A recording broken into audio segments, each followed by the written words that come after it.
26 जनवरी 1950 को कौन सा दिन था और 15 अगस्त 1947 को कौन सा दिन था, और इसी प्रकार महीना, दिन और साल दिया है। और आपको अगर पूछा जाए कि कौन सा दिन था, अगर इसको निकालने के लिए आप अगर किसी कोड को याद रखे हैं तो यह बहुत ही दुख की बात है, क्योंकि ऐसे सवालों को सॉल्व करने के लिए आपको किसी कोड की जरूरत नहीं है। सबसे पहले हमें 12 महीने का नाम याद होना चाहिए, उम्मीद है आपको याद है।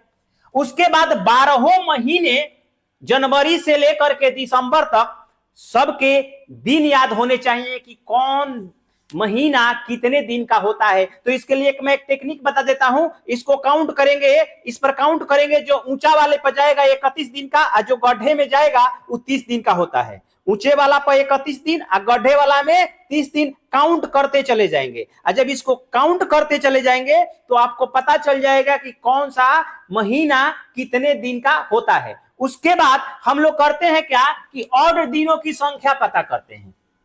ऑड दिनों की संख्या यानी कि जनवरी 31 दिन का होता है और ऑड डे निकालने के लिए हमेशा दिनों की संख्या में 7 से भाग देना होता है।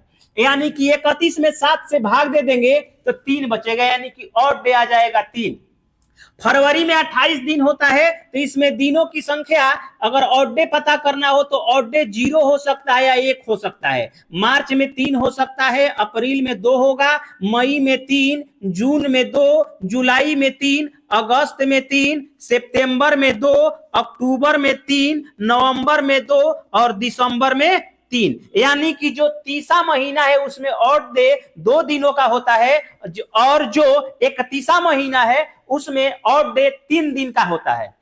उसके बाद अब बात कर लेते हैं फरवरी की। तो फरवरी में कभी 28 दिन का होता है और कभी 29 दिन का दिन होता है, इसलिए 7 से भाग देंगे तो या तो 0 आएगा नहीं तो 1 आएगा। ऑड डे आपको पता करना आ गया, बाकी चीजें आसान हो गई, यानी कि आप आधा सीख गए। अब थोड़ा सा और दिमाग लगाते हैं और देखते हैं लीप ईयर पर। लीप ईयर की बात करते हैं तो नॉर्मल ईयर में अगर 4 से भाग दे दे और पूरा पूरा कट जाए तो कहिएगा कि लीप ईयर है। जैसे मान लीजिए कि 2024 है और 2024 में जब 4 से भाग देंगे तो यह पूरा पूरा कट जाएगा, यानी कि 2024 लीप ईयर होगा।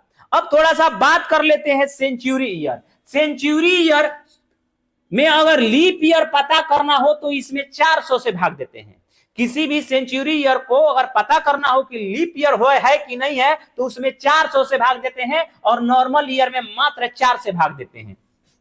अब सेंचुरी में पहली सेंचुरी होगी, दूसरी सेंचुरी होगी, तीसरी सेंचुरी होगी और चौथी सेंचुरी होगी। हम 4 सेंचुरी को याद रखेंगे, 4 सेंचुरी और इनका ऑड डे याद रखेंगे। ऑड डे याद रखेंगे, इसका ऑड डे होता है 5, इसका ऑड डे होता है 3 और इसका ऑड डे होता है 1 और इसका ऑड डे होता है 0। यह कहां से आया आपको पता करना है तो हमारे कमेंट बॉक्स में टाइप कीजिए, इसके लिए अलग से एक सेपरेट वीडियो बना दूंगा। आइए अब बात कर लेते हैं, यानी कि हमें सब मिला करके 5 3 1 0 यह नंबर याद रखना है। यह किसी ना किसी लॉजिक से आया हुआ है, इस लॉजिक को मैं किसी और वीडियो में जरूर बता दूंगा। अब 5 3 1 0 आपको याद रहना चाहिए, बस इतना सा काम है, आप पूरे के पूरे रेडी हो गए इसका आंसर बताने के लिए। अब आपको पता है 26 जनवरी 1950 का पूछा है, यानी कि 1949 साल पूरा पूरा कंप्लीट हो चुका है और 1950वां साल चल रहा है, यानी कि 1949 साल पूरा का पूरा कंप्लीट हो चुका है और 50वां साल में 26 जनवरी यानी कि 26 दिन हुआ है। यानी कि सीधे सीधे 26 में जब 7 से भाग देंगे तो 7 का 21 होता है, यानी कि 5 शेष बच जाएगा, यानी कि और दिनों की संख्या यहां पर 5 हो जाएगी। अब यहां पर 1949 की बात करते हैं तो इसको शताब्दी लीप ईयर्स के आसपास रखेंगे, यानी कि 1600 प्लस 300 प्लस 49। शताब्दी लीप ईयर में जब भी लीप ईयर आ जाए तो समझ लीजिएगा कि वह बन जाएगा उसी टाइम 0। शताब्दी लीप ईयर आया बना 0। अब बचा 300 और 300 का नंबर होता है 1, यहां पर रखेंगे 1। 300 के लिए ऑड डे तीसरी शताब्दी के लिए 1 होगा। और इसमें देखते हैं 49 साल में लीप ईयर कितने होते हैं। तो जब इसमें 4 से भाग देंगे, जब सालों की संख्या में 4 से भाग देते हैं तो हमें पता चल जाता है कि कितने लीप ईयर आएंगे। यानी कि इसमें लीप ईयर की संख्या हो जाएगी 12 का 48 यानी कि 12। यानी कि 12 इस सबको जोड़ देंगे, यानी कि 49 प्लस 12 प्लस 1, इन सबको जोड़ेंगे तो 50 12 62 बनेगा। 7 से भाग देंगे, 7 से भाग देंगे तो 7 8 56 बनता है। यानी कि 6 यहां पर भी ऑड डे बन जाएगा।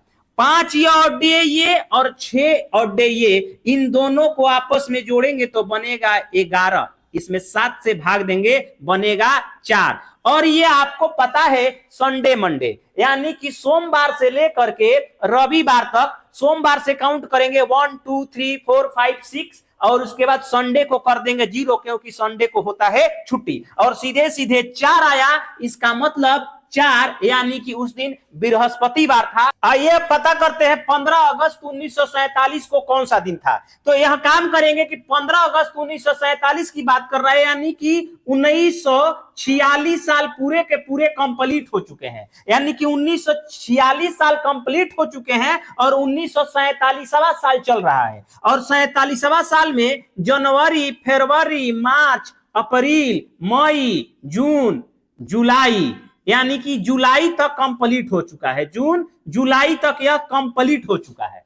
और 15 तारीख और है, 15 अगस्त, अगस्त में 15 दिन है और यह जुलाई तक कंप्लीट हो चुका है। यानी कि जनवरी से लेकर के जुलाई तक के ऑड दिनों की संख्या जोड़ लेंगे, यानी कि 3 3 6 6 2 8 8 3 11 11 2 13 13 3 16 होता है। यानी कि 16 ऑड डे की संख्या हो गई। यहां पर फरवरी मैंने 0 लिया है, 0 इसलिए लिया है कि यह लीप ईयर नहीं है। अब 15 ये डेट को भी जोड़ देंगे तो सब मिला के बनेगा 31। 7 से भाग देंगे शेष बचेगा 3, यानी कि ऑड दिनों की संख्या हो गई 3। आइए थोड़ी सी साल पर चर्चा कर लेते हैं। तो इसको जो लिख सकते हैं 1600 प्लस 300 1900 प्लस 46।